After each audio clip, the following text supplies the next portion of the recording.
अस्सलाम वालेकुम नाज़रीन, मैं आपका मेज़बान मोहम्मद शरफुद्दीन सच न्यूज़ में आपका इस्तकबाल करता हूं। आइए देखते हैं आज की एक अहम खबर। जैसा कि नाज़रीन आप सभी जानते हैं कि हमारे हैदराबाद में गोशा महल के एमएलए हैं, वो हर वक्त एक भड़काऊ भाषण देते हैं। इस बार तो उन्होंने हद पार कर दी।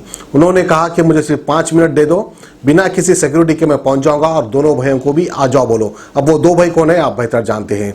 दोनों भाइयों को 5 मिनट में ही ऊपर पहुंचा दूंगा, इस तरह का इंटरव्यू दिया उन्होंने V6 चैनल को। अब सोचने वाली बात है, गौर व फिक्र करने वाली बात है कि इन्होंने आखिर ऐसा क्यों कहा। क्या कहीं ऐसा तो नहीं तू मुझे सुना मैं तुझे सुनाऊं अपनी प्रेम कहानी, ये प्रेम कहानी का कोई मसला तो नहीं है, या फिर हकीकत में हमारे एमएलए साहब कुछ ऐसा ही चाहते हैं। और यहाँ तक कि इन्होंने ये भी कह दिया कि आने वाले 4 साल में यानी 2024 तक हिंदू राष्ट्र बना देंगे। अब देखने वाली बात होगी बना देंगे या नहीं बनाएंगे, आखिर क्या करेंगे। क्योंकि हमारे हैदराबाद में कहावत बहुत मशहूर है, बिल्ली के ख्वाब में चिचड़े ही चिचड़े। अब चिचड़े खाते हैं या हकीकत में 2024 में जो है हिंदू राष्ट्र बनाते हैं, ये देखना होगा। और जैसा कि वहाँ के V6 के एक एंकर ने यह भी कहा कि हमारा एक संविधान का देश है, एक सेक्युलर देश है, इस सेक्युलरिज्म को आप खत्म कैसा करेंगे। तो उन्होंने एग्जाम्पल देते हुए कहा कि देखा आपने हमने किस तरह से पार्लियामेंट में ट्रिपल तलाक का बिल पास करवा दिया और किस तरह से कश्मीर में आर्टिकल 370 हटा दिया, इसमें हम कामयाब हो गए, तो अब इसमें भी कामयाब हो जाएंगे। चंद साल की बात है, आप थोड़ा वेट करके देख लीजिए, यानी इंतजार कर लीजिए, हम हिंदुस्तान को हिंदू राष्ट्र बनाकर ही रहेंगे। इस तरह से राजा सिंह का कहना है। अब सीधे सीधे अल्फाजों में एक सवाल मैं राजा सिंह से कर देता हूं कि आपने देश के लिए क्या किया। भारत माता की जय बोलने से कोई देशभक्त नहीं हो जाता, वंदे मातरम बोलने से कोई देशभक्त नहीं हो जाता। आखिरकार आपने देश के लिए क्या किया, कौन सी ऐसी कुर्बानी दी, कौन सी ऐसी धन दौलत लुटाई। एक एग्जाम्पल देता चलूं, मुस्लिम बादशाहों ने क्या किया हमारे देश के लिए।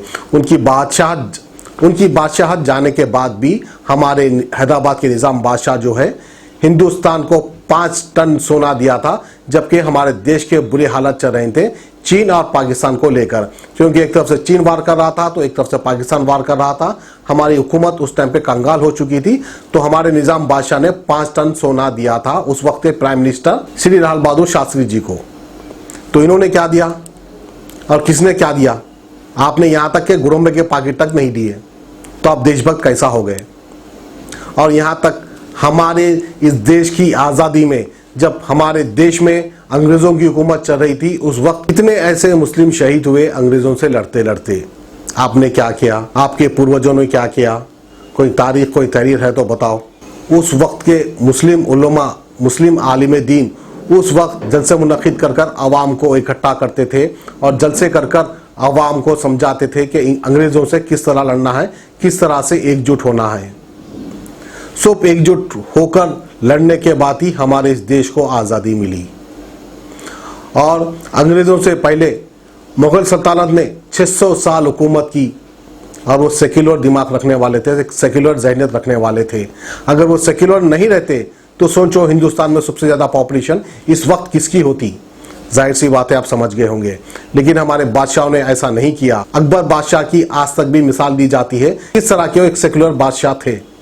उन सबको एक बार याद कर लो। अभी तो आप लोगों को जो है 100 साल भी पूरे नहीं हुए, देश आज़ाद हो गए। अब भी से जो है आप लोग एक हिंदू राष्ट्र की बात कर रहे हैं। अगर यही अल्फाज मुग़ल सल्तनत ने सोच लिए होता या मुग़ल सल्तनत ने बोल दिया होता तो शायद आज हिंदुस्तान का नाम कुछ और ही होता। क्योंकि वो सेक्युलर दिमाग रखने वाले थे, सेक्युलर जहन रखने वाले थे, इसलिए हमारा देश भारत इंडिया आज भी एक सेक्युलर कहलाता है। लेकिन चंद फिरका परस्त ऐसे लीडर्स है जिनकी वजह से आज हमारा देश का नाम खराब हो रहा है। और एक अहम बात हमारे गोशा महल के एमएलए साहब को बताता चलूं कि आप लोग की हुकूमत जो है 70 साल पहले के डॉक्यूमेंट्स मांग रही है। 70 साल पहले तो आपकी पार्टी भी नहीं थी, लेकिन आप लोग जो है 70 साल पुराने डॉक्यूमेंट्स मांग रहे हैं। कहीं ऐसा ना हो कि देश के मालिक कहीं मुसलमान ना निकल जाए, क्योंकि तकरीबन हिंदुस्तान उस वक्त में मुसलमानों का ही था। कहीं आप फिर से मुसलमानों को बादशाह तो नहीं बनाना चाह रहे हैं। बहरहाल तो ये थी हमारी आज की खुसूसी खबर एक एमएलए को लेकर। हमें दीजिए इजाजत, खुदा हाफिज।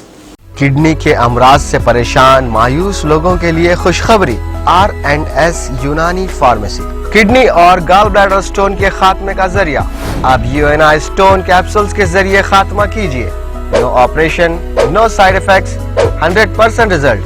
सिर्फ UNI स्टोन कैप्सूल से मुस्तहिक लोगों के लिए खुसूसी रियायत। फिर से पथरी न होने का मुकम्मल इलाज, दर्द, कॉन्स्टिपेशन और पुराने कब्ज से निजात पाइए।